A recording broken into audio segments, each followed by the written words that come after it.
Hi, everyone. It's evening here in the Philippines and in India. It's good morning everywhere else in the world for the others tuning in. So thank you so much, Utel, for inviting me today. It's always an honor for me to talk about entrepreneurship because it's been my life, right? And it's not something I planned. And here we are in the middle of a pandemic. And so this topic that I'm talking about today is very much relevant for everyone.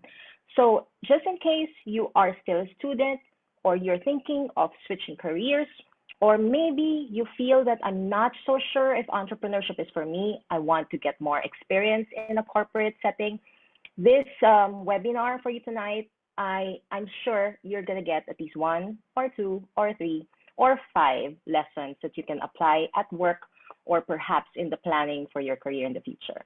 So let me begin. I'd love to, of course, answer questions later. Please do just keep them coming.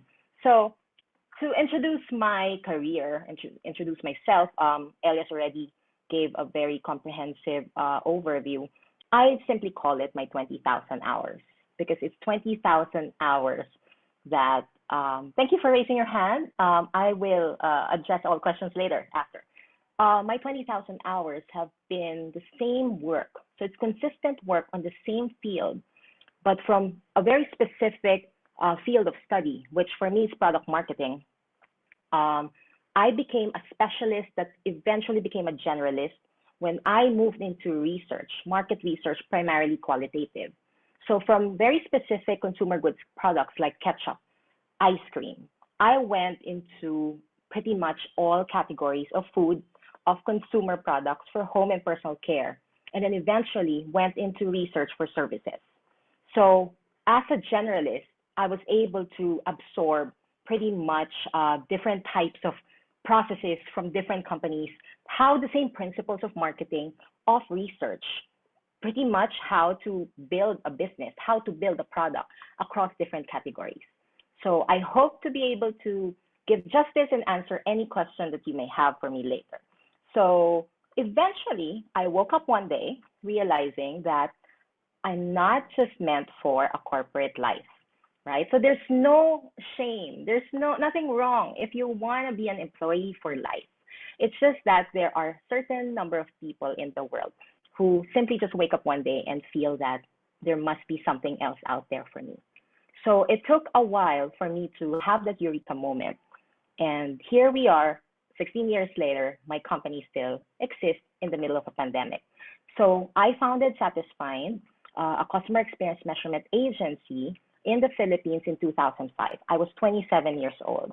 I have no background. I have no capital. I have no money to start a business. Back then, the idea of a startup doesn't exist. So, but the principles of a startup was something I started to do. So the only investment I have, I live in my grandparents' house. The only thing that I really own is a laptop. So I started researching, and back then, internet was still dial-up. So it was really at a very, very ancient time, right, to even start a business. There are no communities. There's no support system if you're starting out. And among my friends, I'm the only one who ventured into business. So it's really a lonely life back then in the early 2000s. So what did I do? I needed partners. I needed money. I needed capital, right? All I had was an idea. So I took my laptop. I opened my PowerPoint. I found it just recently. It was really crappy. I put there my ideas, and I started to pitch to four people, four colleagues, friends who became friends, who have very specific skills. I pitched to them the idea of SatisFIND, which is to measure customer experience, because at the end of it all, it was solving a problem that's very personal to me. I'm a magnet for bad customer experiences. But I'm not the type of person who will rant, who will scream in a restaurant just because I had bad service.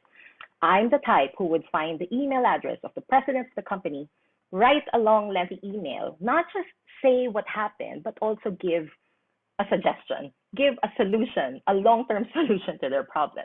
So there was a time that I think the last straw was my telecom bill, and I had to ask for help from a friend who's a vice president in the company. when that problem finally got fixed, that was the moment when I said, you know what, this is not sustainable. What about other customers who are experiencing the same pain point as me, but do not have friends in the company, right? So I said, we need a solution. And I used mystery shopping, which is a form of research that I felt back then was losing relevance. I said, I'm gonna make it happen again. I'm going to introduce the future, the next level of mystery shopping under SatisFIND. And so that's how my company was founded 16 years ago. So eventually we work with the Department of Tourism, as Elias had mentioned earlier.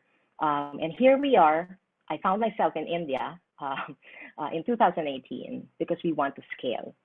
So I will talk more about my experience as we go along, okay? So, but basically, my 20,000 hours is doing the same thing, but the learning keeps on growing. And believe me, even if you start with 1 plus 1, eventually the growth becomes exponential. So these have been some of the companies that we have worked with under SatisFIND. So when I was a freelance, when I was a self-employed qualitative researcher, I had exposure to more food categories and personal care products. Okay, so let's begin. I have 5 things that I'm going to ask from you. First, open your mind as I go through this webinar. Number 2, hear with your heart. Number 3, challenge yourself. 4, believe that this is also possible for you. And 5, ask me questions. I made a living asking questions, so believe me, you can also do the same. Are you ready? I'm gonna go quite in depth with the first lesson and then go really fast with lessons 2 to 5, okay? So don't blink. Make sure that you're here throughout the session. Okay, so the topic is crisis-proof entrepreneurship. I always begin with a definition because I can never assume that you understand the definition I'm working with, right? So context is very important, whatever business you're running. So if you Google crisis, this would be the definition given to you. Now, what you also get from Google are other interpretations of the word crisis. And I love this. Crisis is a perception or experience of an event or situation as an intolerable difficulty that exceeds the person's current resources and coping mechanisms. So if you look at this definition alone, okay, which is fantastically written, it even includes a person's mindset or your own mental health. Because as long as it exceeds your current capacity and coping mechanism, you may be encountering an internal crisis. So with that, let's look at the next definition, which is entrepreneurship. It's such a simple word, which we think, we all know. Yes, if you Google and you go to the dictionary, I was telling my friends earlier, if I had Googled this word way back in 2005, I probably wouldn't have been in business. Because look at it, a person who starts a business and is willing to risk loss in order to make money, that definitely is not me. So luckily I didn't check it. Now, if you Google entrepreneurship, again, there would be other information that will be suggested to you. And I love this. So that's the traditional definition, what we've seen earlier. But there is a new definition of entrepreneurship. It's about innovation. It's about seeing problems as opportunities, not simply as a risk where you lose money. And it's about changing the world. So maybe, just maybe, I am now in this part of my journey that I'm focused on innovation. I'm seeing problems. Every problem for me is an opportunity. Remember, I'm a qualitative researcher. I was wired that way. And maybe, just maybe, I'll change a part of the world. And with that, the challenge for you is maybe you can do the same. So the 5 steps to being a crisis-proof entrepreneur is to first build, grow, evolve, innovate, and lead. Very, very big words, right? But as I go through each, I'm going to introduce very specific concepts that perhaps if only they taught this in school, in the university where I went, well, I studied economics. Please don't ask me anything about economics. I failed. But if only we learn these things I think we would create more entrepreneurs and we would create more successful businesses. What I feel that I learned over the past 16 years, if you can find this kind of learning elsewhere, check Utel for their courses, check online. There's so many free resources now. Please take the chance to keep learning because I had to learn it the hard way. Okay, so let's start with build. Build. As an entrepreneur or a wannabe entrepreneur, or maybe someone who's thinking, you know what is entrepreneurship for me? Maybe we start with a dream, right? I mean, I'm still dreaming. My dreams are getting bigger every day. Maybe we want to see change. And maybe, just maybe, we believe that we could be the catalyst for that change. Who knows?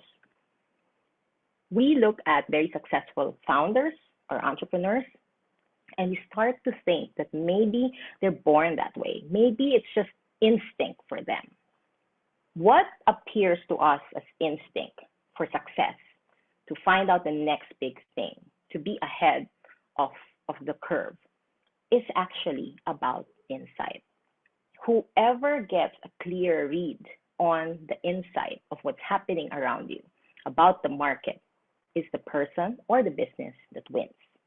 So this is a skill that over the years I've seen has been lacking in many graduates. And even if they went to the best schools, it's about the curiosity behind it. It's about the discovery to learn new things based beyond the superficial. So again, let's go back to the dictionary. What is insight, right? So it's talking about a complex situation, gaining accurate, deep understanding, blah, blah, blah.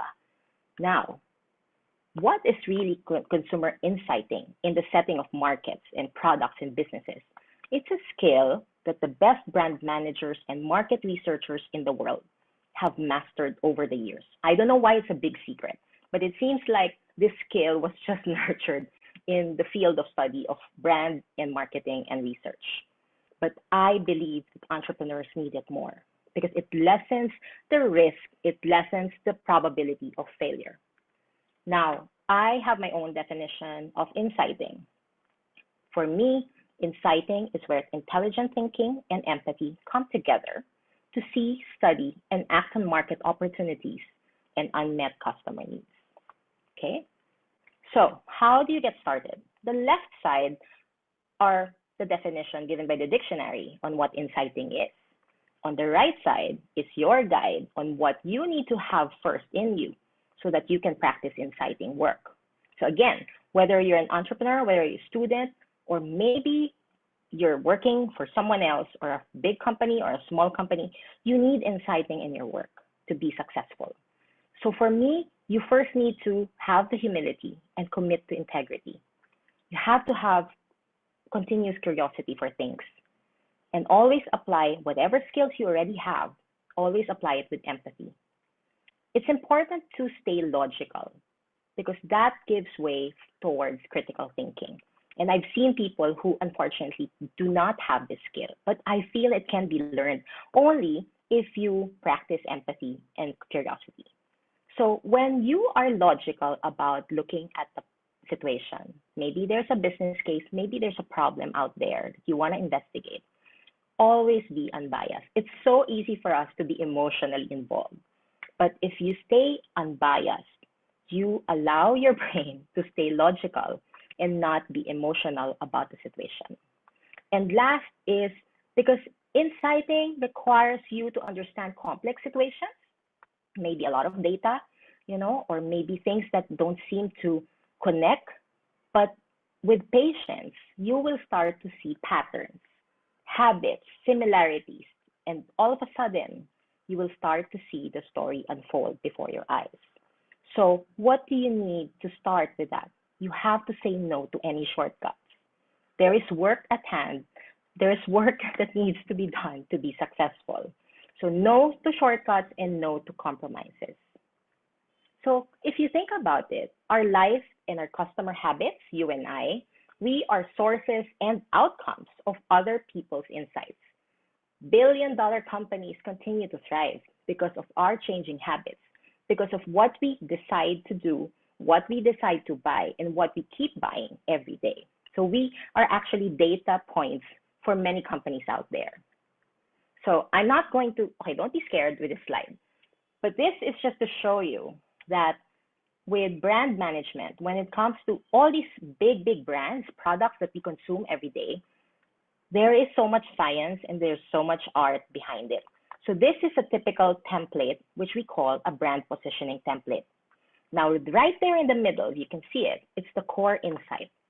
So what does it mean? Core insight means the human truth that opens the door to an opportunity for your brand to improve everyday life. It sounds so abstract, right? But we have to begin there. You have to find out what it is. I'm going to give you a very clear example. Okay, so let's say the problem is parents worry about their baby's diaper rash. Very simple, right? I mean, of course, the parents out there. I'm not a parent, but my good friends are parents. And this is something that obviously they don't want. Now, the insight there is when babies are left with a wet bottom and get a diaper rash, meaning they probably didn't use the right kind of diaper, disposable diaper, it makes parents worry that they're not being a perfect parent. So there's that emotional, in Filipino and Tagalog, we call it hugot, right? So the hugot is the insight. You have to find that out because it's not something that consumers will tell you. Even if you're the best researcher in the world, it's not something they would just outrightly tell you. You have to use a lot of your skills, a lot of your experience to actually draw that insight out.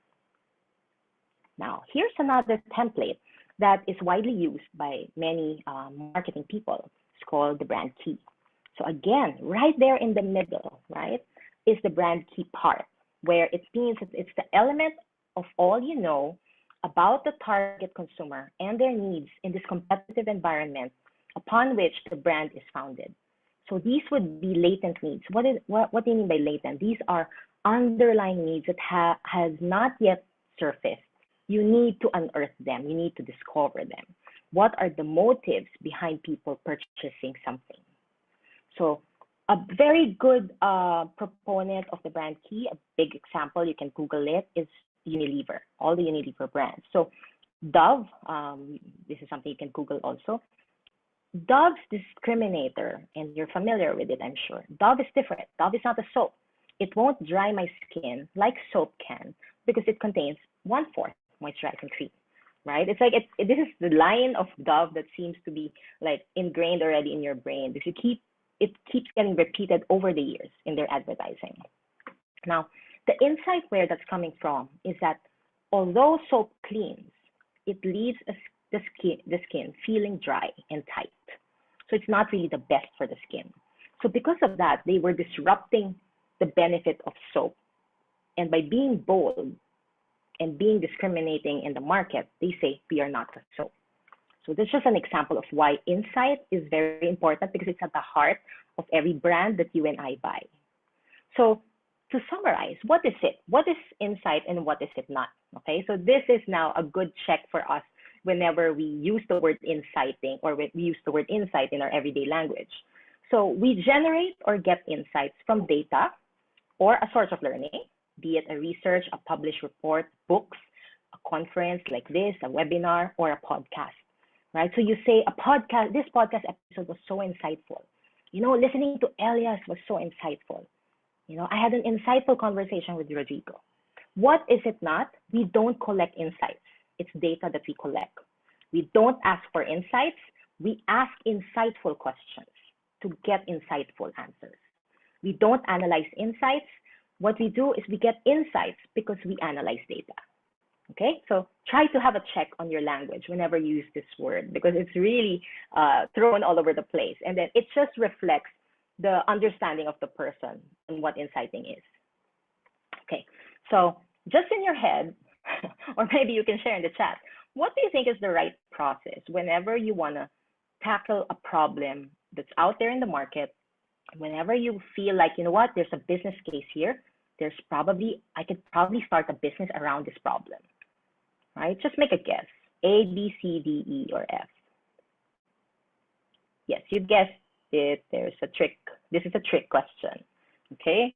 So this is what normally a lot of the people would think is the right process. Start with a problem, And then you get data, you analyze, you find the solution. Sometimes other people, actually, I didn't put it here because it's really not the right one. Sometimes they start with the solution and then they look for the problem. I've come across people who actually have that kind of process. Okay, so this is the right process based on experience, based on real life, real world issues. You start with a problem, but at the same time, there's already an insight there. Whether you're completely clear on the insight or not, the insight comes with a problem. The next step is not to immediately get data because what kind of data do you need? What kind of data do you need to get?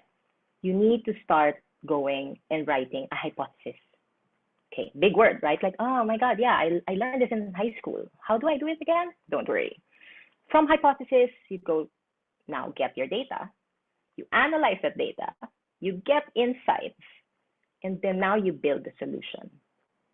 Then you execute, which is the hardest part, right? Because you can keep planning and planning without execution. The result should give you again a set of insights. But this time it validates or not validates the solution that you created. The way to do it is to keep measuring your KPIs, key performance indicators, continue to iterate, continue to build more products and solutions to add to it, solve customers' pain. There's always an insight generated. So this is really, really the process, okay? But many people do a shortcut. Again, they compromise on it because maybe budget, time, whatever, no, right? Skills also. So the insight plus problem, I'll make it really simple for you. You can simply just observe what's happening around us. We are in the middle of a global pandemic. So I'm sure by now you should have seen a lot of things evolving and changing. In terms of trends, decline in sales for sure, which industries were heavily affected, right? Mass employee churn, but which industries had those mass employee churns? And which industries also started hiring again, right? So these are changes that keep happening.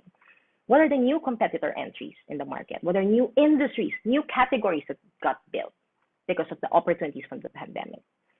So you look at that because that's where you find out this pain point. I'm sure you've heard of it before. Pain point. What does it mean? These are unmet customer needs. Now the question here is whose needs? Who is this customer? So this one, there's a lot of literature out there about customer personas, customer profiling. This is something you can look up online and learn further. But you need to be able to understand the different customer segments because each customer segment may have their own needs. You cannot just have one and assume that it works for all, right? So when you start looking at all the trends happening, you will now be able to be more specific in the problems. This is a market share decline, brand equity decline. What is brand equity? It's trust in the brand, right? The love, the loyalty of people in the brand. Getting out of a price war. Is everyone just like lowering prices left and right? That's a price war happening. No one ever wins in a price war, including the consumer, because it means they start re-engineering the product to be able to afford that lower price, which means the quality is declining. Okay, so don't be happy with the price war. The consumers lose in the end. Market saturation, product strategy, pricing strategy, all these changes, communication strategy. Is the tone of the communications in the advertising changing? Right? These are, again, hints for us, right? Competitive advantage, brand extension opportunities are there. So whenever I consult with a company and they have very limited resources when it comes to doing research, what I tell them is, you know what, you just need to look at what the biggest companies in the world are saying. Why? Because they have millions of dollars budgeted for research, right? You just have to get the insight that they're already sharing out there, and you will save a lot of money. But of course, not everyone can pick up on that. But that's the real secret if you want to save. So let's go to the big word, hypothesis. What does it mean? It's an educated guess.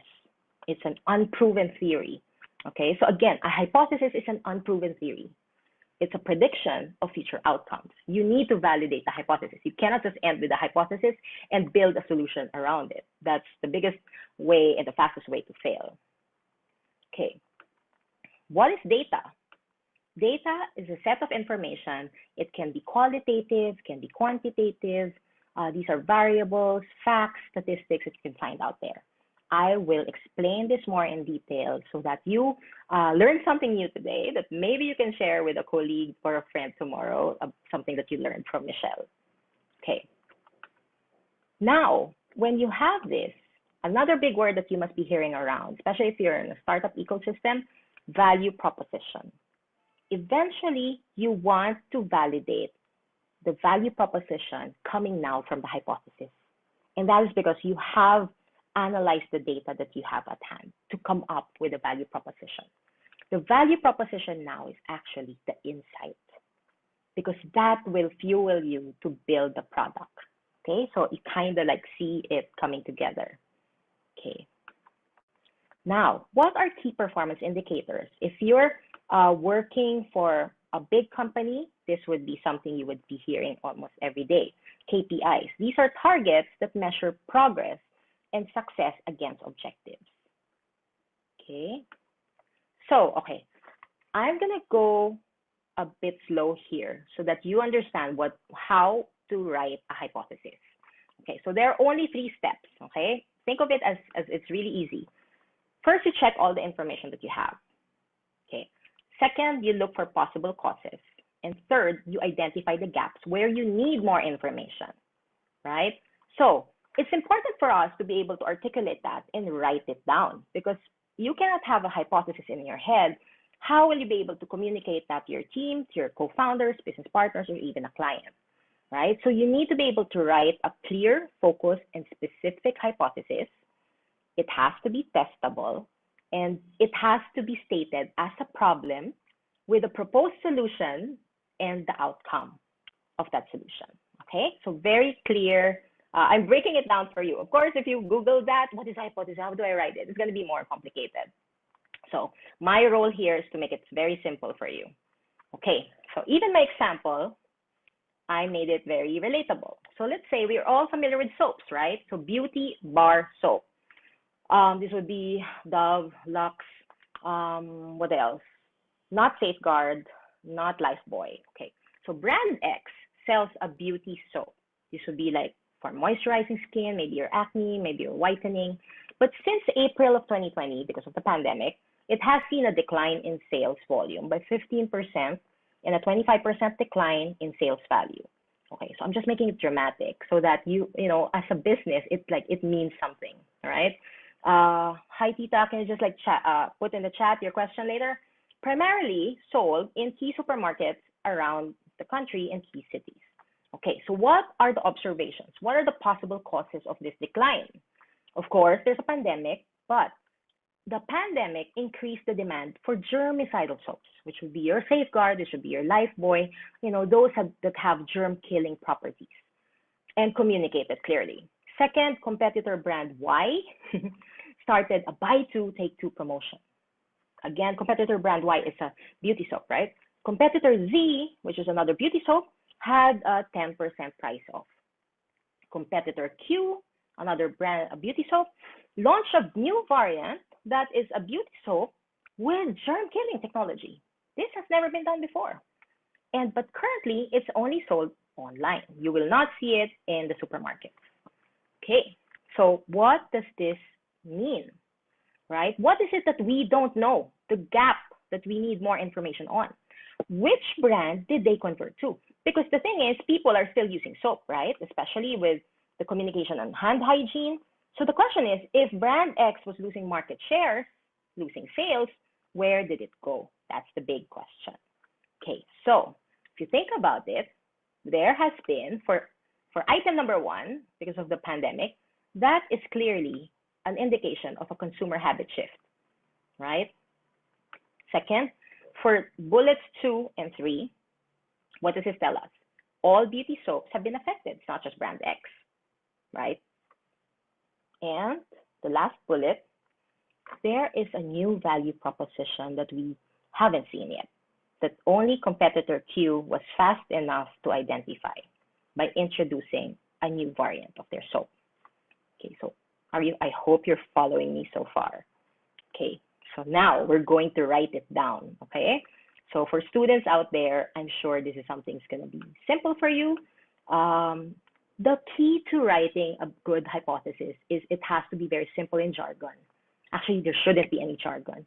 Anyone should be able to understand it. So the problem is consumer demand for beauty soaps have declined since quarter two of 2020 due to the rising preference for personal care products with germ-killing features. The proposed solution is a new variant of Brand X that combines its signature skin moisturizing benefits with germ killing will be a relevant brand extension that will be available in key supermarket accounts in key cities. This will be a new category of soap that now is a hybrid between two categories. So now you're introducing a third category, germicidal and beauty combined. The outcome that we hope is this new variant will protect total brand X market shares.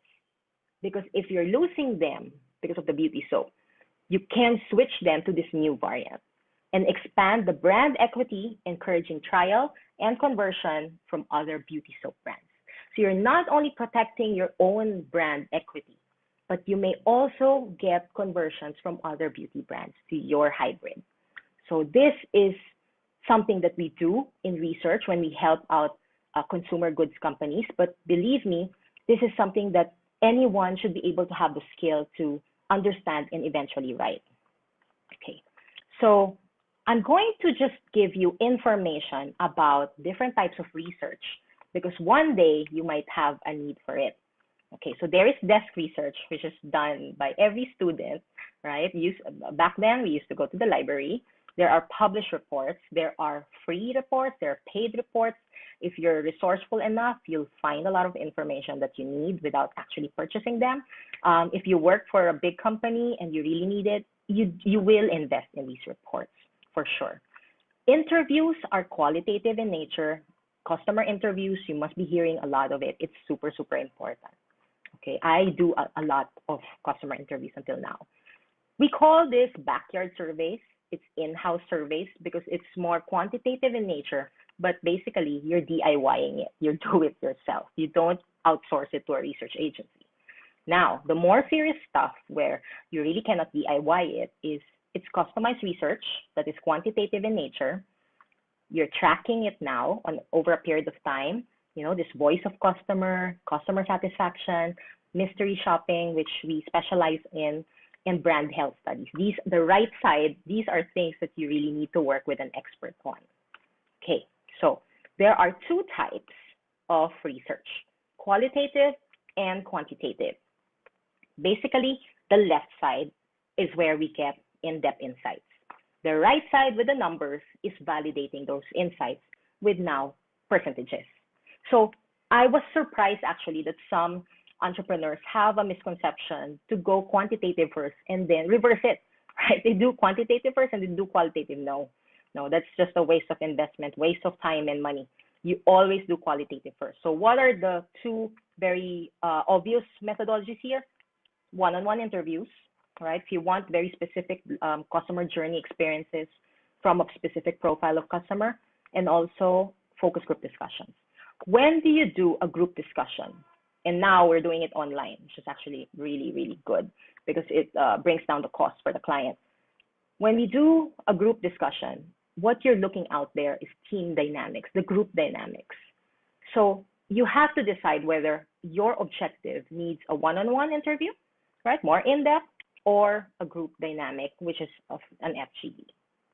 Okay, so going back to my example earlier about the soap, right? This is just to show you how scientific we do it in research. So this, the left side are things that I already shared with you earlier, right? The first part is actually the qualitative. These are things that I would do so that I can validate now the hypothesis that I've written on the left side, right? And continuing on more studies. So if you think about it, for us to really lower the risk of failure and loss, we do a lot of inciting through research. So again, there are research that you can DIY. You can always reach out to me. I'm happy to guide you with some resources. But of course, if you need some serious stuff, my company would be happy to guide you on that. Okay, so I'm sharing some questions that I've received in the past, in my past webinars, right? Because I always, whenever you attend a webinar, I hope you're like me. I always stay for the Q&A because the Q&A is always where I learn. I learn from questions asked and I learn from the answers given there. So I hope you also stick around later. So how do you listen to signals from the market? And how do you see changing habits? The easiest, the free way is actually visit a supermarket. It's really simple. Go to the supermarket, go on e-commerce sites, just observe what happens there. What are new products that you're seeing being promoted? If they're being promoted, it means the company has paid that supermarket, that grocery, or the e-commerce site extra money to be pushed, right? So that means there's money there. They're banking on that product. Brand extensions that you've seen during the pandemic, there's a lot for sure in the sanitizer space. Types of promos being offered, packaging sizes being introduced, even the type of packaging, right? It's not just the size, but even the type of packaging, right? So that would signal what the customer are looking for now from these companies. Pricing changes for sure. Where is the brand spending more on? So the good thing about advertising is it's more targeted, unlike way back in the past prior to social media. So point of purchase trends are great indicators of market changes. So if you ask me, my pastime, I'm always in the grocery. My husband and I go to the grocery for dates during the pandemic. It was like the highlight of my 2020, going to the grocery. Okay, what are critical customer insights to watch out for? Insights are what you see from a pattern of habits, as I mentioned. What you need to determine are critical KPIs for your brand or business. Every category, every type of business would have their own KPIs. So that is something you really need to understand and study, right? There's no one guide for that. From awareness to conversion, right? Conversion means they're actually buying, right? Awareness is, okay, you have a product, your brand X. Conversion is me buying that on my own. There is a spectrum of touch points where you need to have the right metrics to see the changes and the trends. And as I've mentioned, there are customer habit shifting when there are new entrants to the market, displacing incumbent or old brands, innovation disrupting current behaviors, global recession, pandemic, economic policy changes. So one big thing in the Philippines that happened was we got digitally transformed, especially in our banking habits, right? I haven't been to a bank in almost 2 years, and I'm sure you too, if you would have the choice to avoid going to a bank, right? Because now we have access to apps. So for new entrepreneurs, how can we do customer inciting that is meaningful? Okay, so this is really a very common sense answer. Know your target market. The profile must be the respondent criteria for the surveys or interviews. You would be surprised. There are people desperate for survey responses. They would just ask anyone without even understanding if that person submitting the feedback is their market. Asking family and friends, please don't. This is a very biased approach. No matter how, no, but she's a customer of that category. No, it's biased. Also, do not ask me. Do not ask researchers, marketing professionals, PR practitioners, ad agencies, media professionals to be survey respondents. We are biased because they're exposed to promos, to the research process to an extent, and will always be biased versus your regular respondents. The only exception is if these are groups that you do need for your survey, meaning, okay, I really want to target marketing professionals. I really want to target media people. Then that works. So again, when you post online, and I'm seeing this in many Facebook groups, asking the public to fill it out, you risk the quality because the profile of your respondents, you risk misleading your entire team. You can't go back to the company and say, hey guys, we have like 100 responses to our survey. But if you never screened the people who submitted that survey, you are misleading yourself, your team, and trust me, that's the fastest way to fail. Rather that you don't do research rather than doing research wrongly. So, okay, another question that's helpful is how often do you do inciting? And is there a best time to do it? how do you conduct inciting during a crisis, such as now? So my answer there is before, during, and after.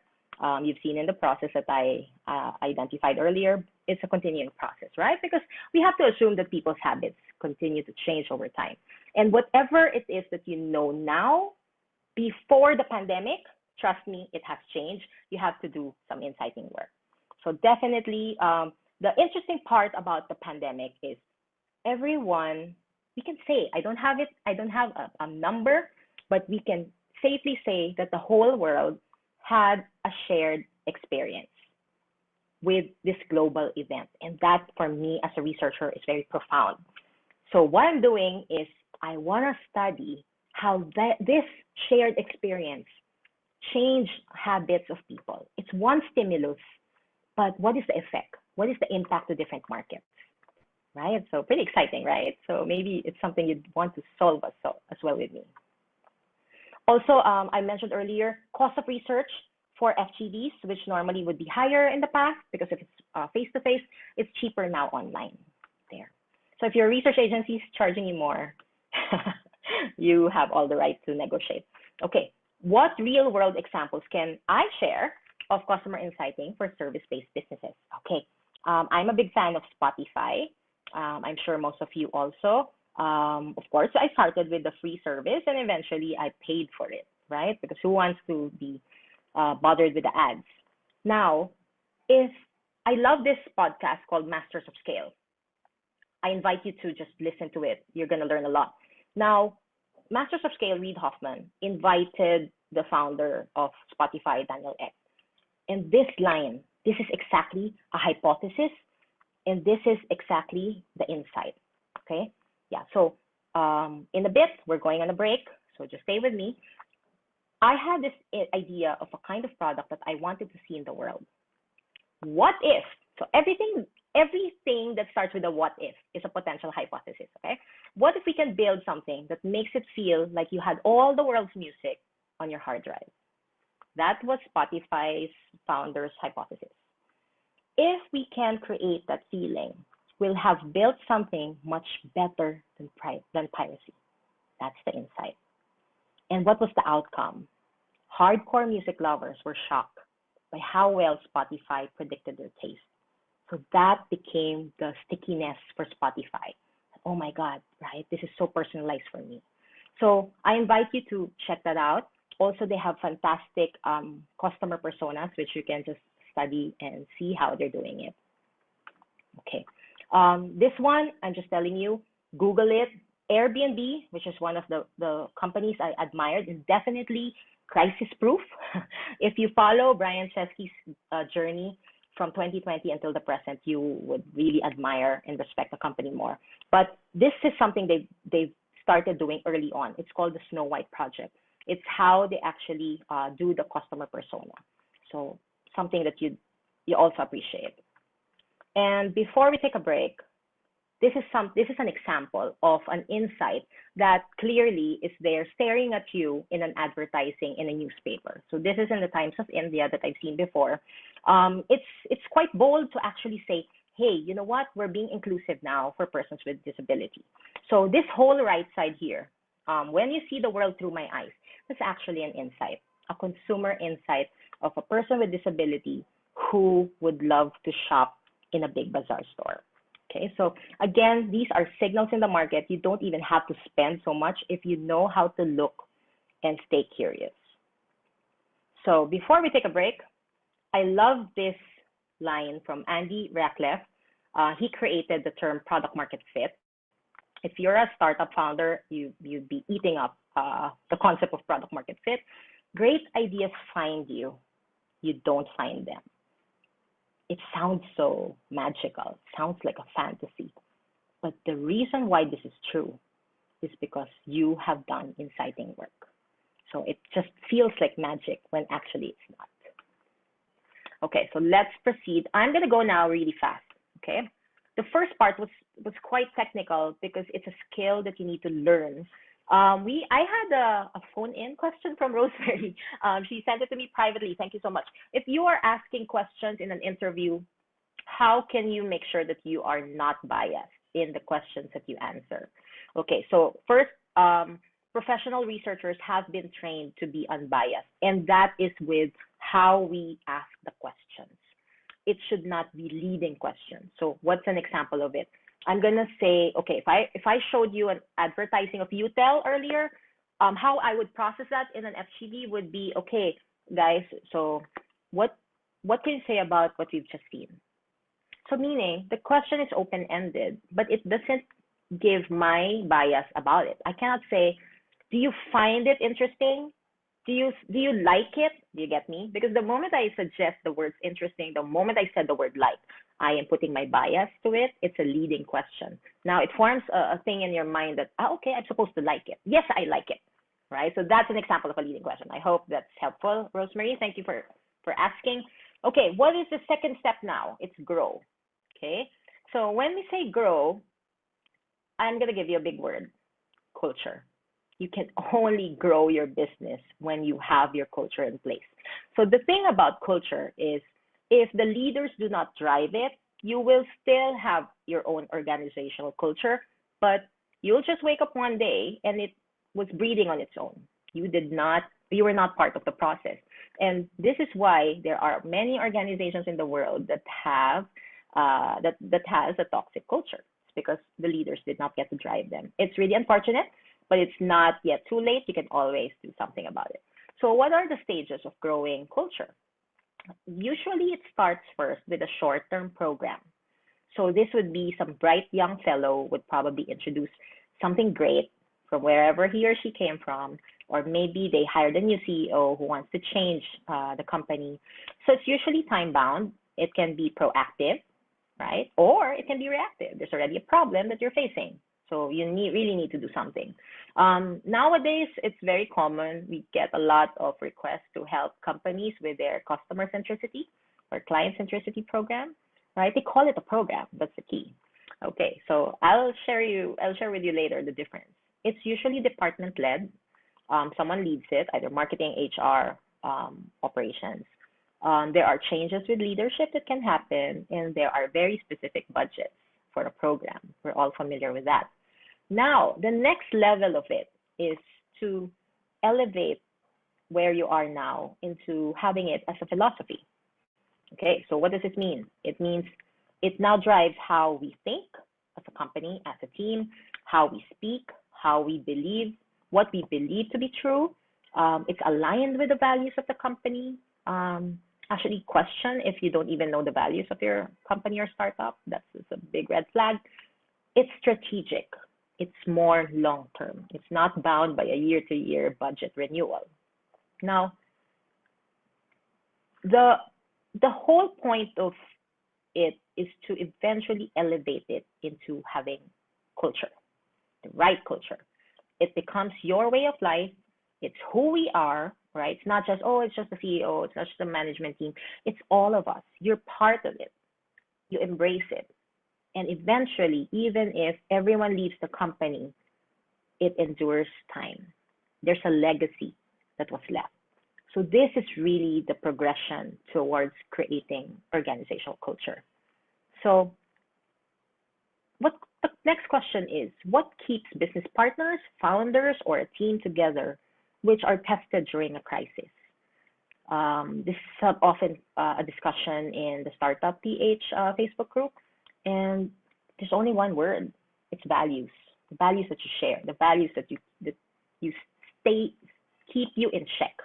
Because in a difficult situation where you're forced to make decisions that you never thought you'd make decisions in the past, it's your values that it's like your compass. It's like your North Star. Okay, so I'm sharing with you our framework with SatisFIND.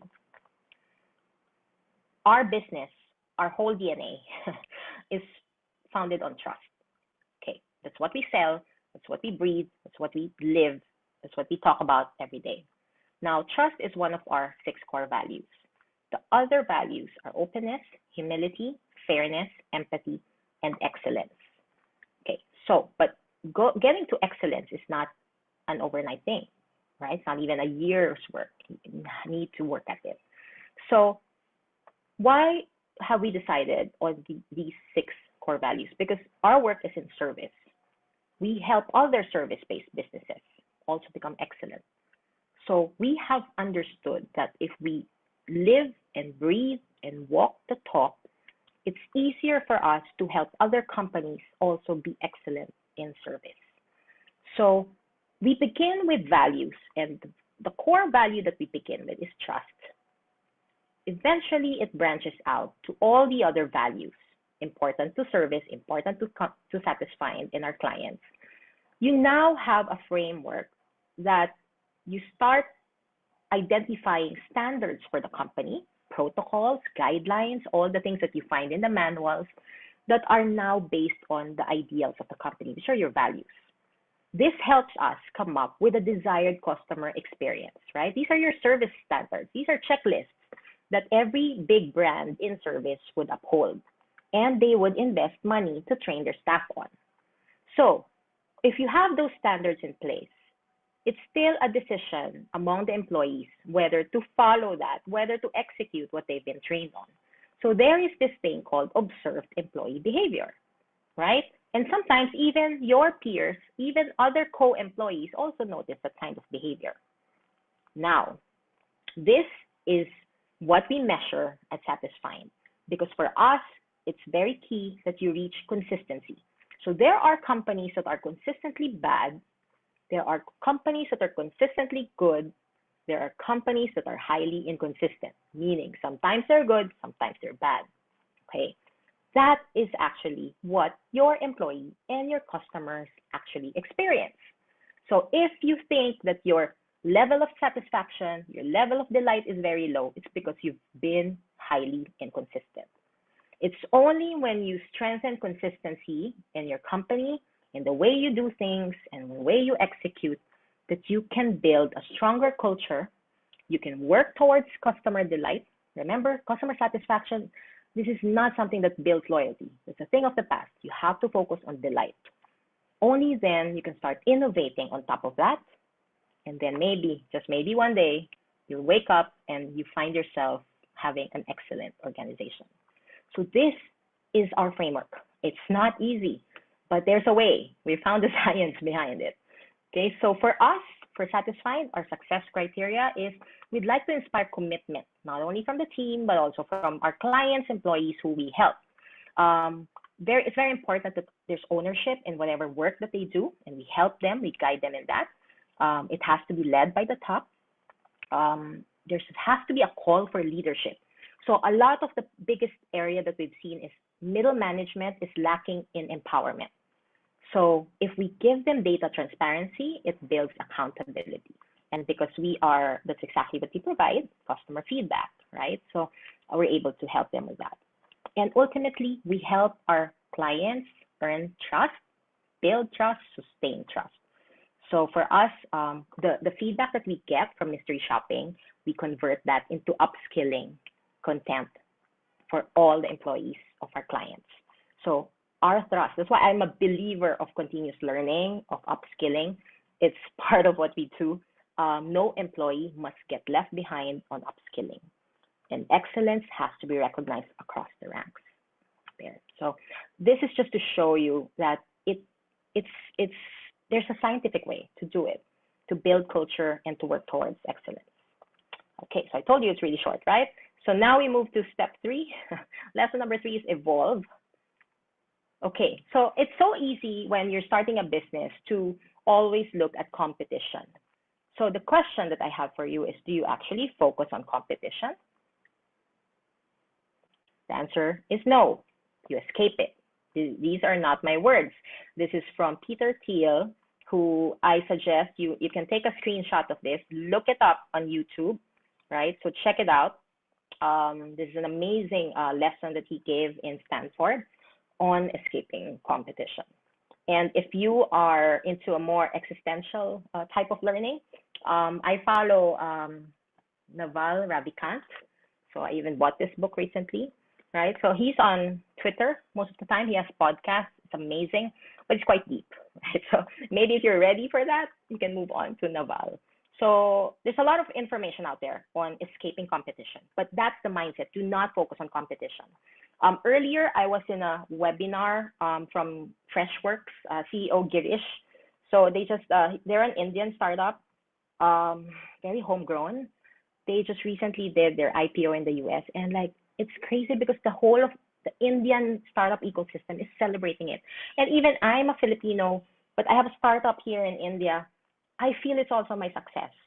So, it was amazing. And what he said was, what was that he said? I posted about it. Um, he said that if you're building the future, you cannot invest in the tools of the past, right? And that's exactly like my value proposition. You cannot invest in the tools of the past. So thank you, Girish, for that learning, for reinforcing our business. So there's a question that I usually get. How do you compete when online and social media are already so cluttered these days, right? So we feel that it is cluttered for us, for users and consumers of social media. Now, I want to tell you the truth. Social media is actually less cluttered compared to traditional tri-media from 20 years ago. So I started my career actually with tri-media. Proper targeting and campaign management are necessary, and of course having brilliant creatives, right? So brilliant creative campaigns come from very in-depth consumer insight. Again, insight. So for me, if you're already working with a company, you have an agency in place, challenge them, collaborate with them, share insights from your data, because it's the only way that they'll come up with a brilliant campaign. Now, there are more opportunities now compared to before. There are studies also. Facebook is recommending, actually, if you want to understand more about your spending on Facebook, there's a brand lift study that even research agencies can help you with. So again, it's less cluttered for advertisers now because you can target them better. Okay. Now, I'm going to spend a bit of time here, but this is really something, if you probably will forget everything I said, hopefully not, I hope you remember this because this might help you save your life one day. There are three types of needs in marketing. Okay, in research, we call them attributes. Now, in any business, you need to be able to understand what kind of need of my customer am I actually serving, right? Delivering. Because if you're not able to deliver that, it means someone else is delivering it. So the three kinds is functional, which is at the lowest end, very basic, something we always see. It means it's useful, logical, it's a means to survive because I need it, meaning obviously I'm going to buy soap because I need to take a bath, right? And I prefer bar soap compared to a shower gel. Social needs or social attributes, these now are attributes or needs of people that reflect a sense of belonging to a community or to a society, to a community. There's recognition and also status that's being given. Now, the holy grail of when it comes to needs, is emotional. Okay, so this is like jackpot. The moment you are able to connect with the customer on an emotional level, you've reached nirvana in terms of marketing. You have loyal customers and you have advocates. So this is where love, there's joy, there's connection, and obviously there's business success.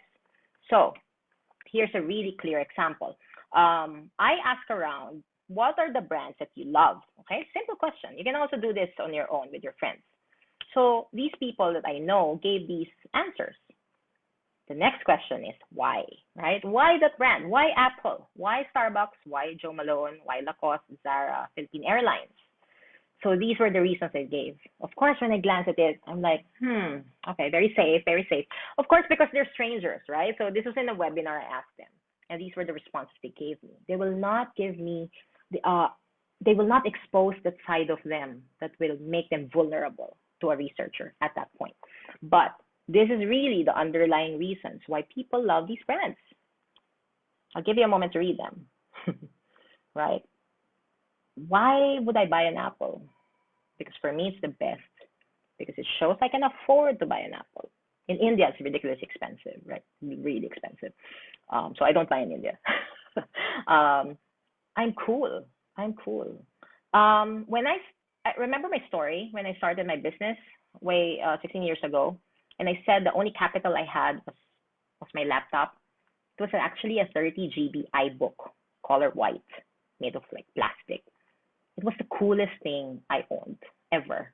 And I remember whenever I'd step inside any boardroom of any client, right? Back then, Apple was just really used by advertising agencies because it was freaking expensive during the time. Actually, the price point's not really far off now, but I guess the perception-wise, they would immediately think I'm so cool.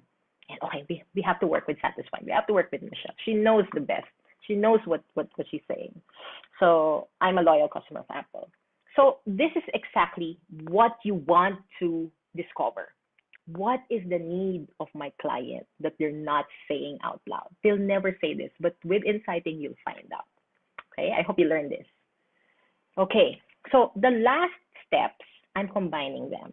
It's innovate and lead. Because if you continuously innovate in your organization, even if you have a small business, this is the first step into leading into the future.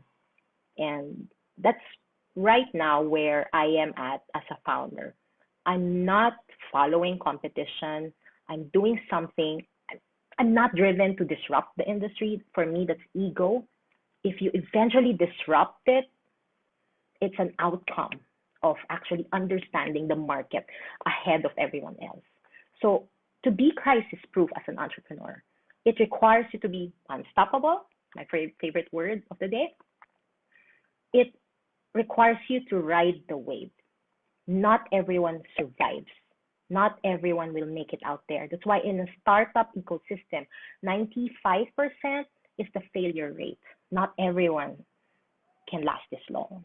So, but it's possible. If I'm still here after 16 years in the middle of the pandemic, I am proof that you can also survive a crisis just like me.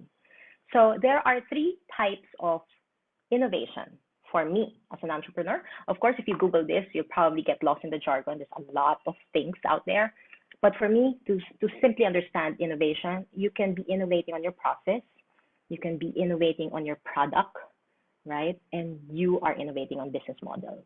So from Philippines, why am I here in India? Because we have innovated our business model. We're not anymore an agency that is just based in the Philippines. We are a platform, and that's why we're now present in 47 countries. So what we're working on next is actually scaling. So we have proven that we can do it. Now the question is, can we exponentially grow and scale? So whenever you get to commit on an innovation, whether it's process, product, or business model, you have to be mindful if the innovation is still aligned with your brand, right? You cannot just like, okay, let's come up with 10 new products, right? And because it is innovation, you have to understand, is this still aligned with the core of the brand?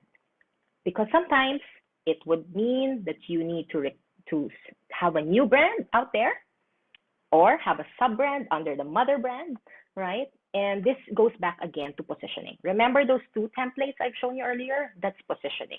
So a good example of this is if you look at big hotel chains like Intercontinental Hotels Group and Accor, right? These are like massively big companies, but there's so many hotel brands under the company. And each one, from very mass to ultra luxury, they're able to capture the market. It's owned by one big company there. So that's a great example. Okay, so this is just to show you that even in the way we analyze data and we use data, there is innovation. So we started way back before with just descriptive analytics. Then we progressed to diagnostic. Now everyone's talking about predictive. Okay, so what do you think I'm working on now? Yes, we're working on prescriptive. So maybe in a few years, you'll hear back from me and I'll tell you what we have discovered and how we're doing it. Now, in terms of metrics, this is also a big signal that you are innovating because the metrics that you are measuring are also increasing, right? So when it comes to customer experience, I keep getting asked, Michelle, what's the best metric? It's not one. It's a combination of several. So this is just, you can take a screenshot of it, right? So this is me decoding the different types of employee satisfaction and delight metrics and customer. If you see my tiny logo down there, the Trust X score is something that we have introduced to the market, and maybe one day, maybe one day you'll hear again from me, right? Writing more about this trust score. But yeah, this is something that we're introducing to the market. It's a consistency metric for experience. Okay, so before I end, I have these very important questions that were asked to me. How do you analyze data and avoid vanity metrics? Okay, very easy to fall victim for vanity metrics. If you focus on your KPIs, you will be guided on the metrics that matter. So first, metrics that matter. All KPIs are metrics, but not all metrics are KPIs. Okay? Do not fall in love with your metric. If you feel the KPIs are beyond your control and you are measured against them as an employee, perhaps, you need to speak to someone about this because it should be a fair metric, right? That you can control with your performance and with your work. Now, I've seen organizations that fell victim with this term, two words, analysis paralysis. And then it actually causes an extreme significant decline in employee engagement, which is never good. So if we go back to the process I shared earlier, when does analysis paralysis happen? It's there. When the data that you gather and you're supposed to analyze, instead of coming up with an insight that leads to a solution that will be executed, you're just like there going around in circles trying to get more data. And if the company has resources, you keep on doing more research, getting more data, but without action. So that's very sad, but it's happening in the real world, right? So you're overwhelmed, you're fatigued, you basically have paralysis. So this affects workplace culture, definitely. So this is the last type of crisis that we need to battle in the workplace, wherever you are, whether you're an entrepreneur, you have a small business, a big startup, funded, or maybe you work for a big company. How do you not get into analysis paralysis? You have to be aware on the blockers. Number one, is it lack of data, right? What you need is not available. Is it lack of guidance? Do we have a problem on the process or the strategy is not there? What paralyzes you and your team from moving forward? Is it a leader? Is it a co-employee that's blocking the decision making? Do you still feel committed to the KPIs that were set to you? Or do you feel it's not fair and being given these key performance indicators? Or worse, the metrics being used are not fair to me as an employee? You have to ask yourself these questions. If you feel the metrics are not fair, you have to talk to someone. Now, what insights are really actionable so that we can avoid analysis paralysis? If you have carefully thought the problem through and you wrote your hypothesis, you have an action statement, and you have all these approved by your boss, right? Or you approved it yourself, you just need to trust the process.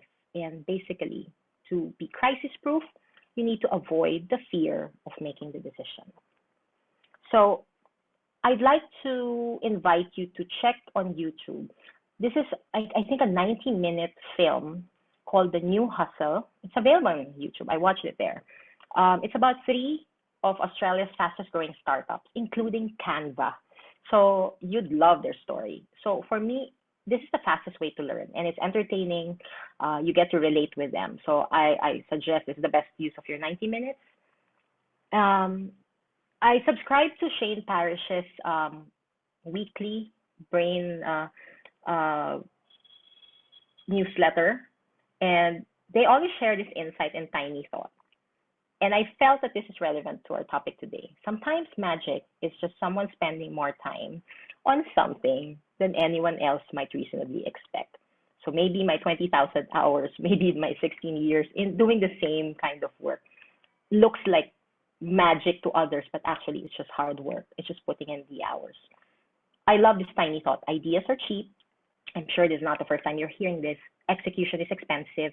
The ability to execute separates people, not the ability to come up with ideas. Everyone can have an idea, but if you're in a process of analysis paralysis, then there's no execution.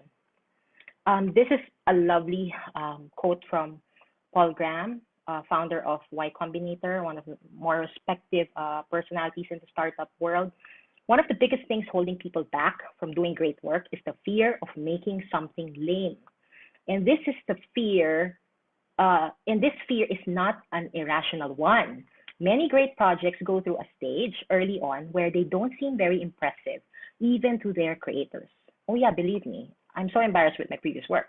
You have to push through this stage to reach the great work that lies beyond. But many people don't, unfortunately. Most people don't even reach the stage of making something that they're embarrassed by, let alone continue past it. They're too frightened to even start. So very sad. Okay, so this is my absolutely last slide, and it's wisdom from Usain Bolt. I trained 4 years to run only 9 seconds. There are people who do not see results in 2 months, give up, and leave. Sometimes failure is sought by oneself. You have to let yourself go through a crisis. Only then you'll know if you're unstoppable. Only then you'll know if you're a crisis proof entrepreneur. So thank you so much for your time, everyone. I'd love to answer some questions if you have. Thank you, Utel, for having me.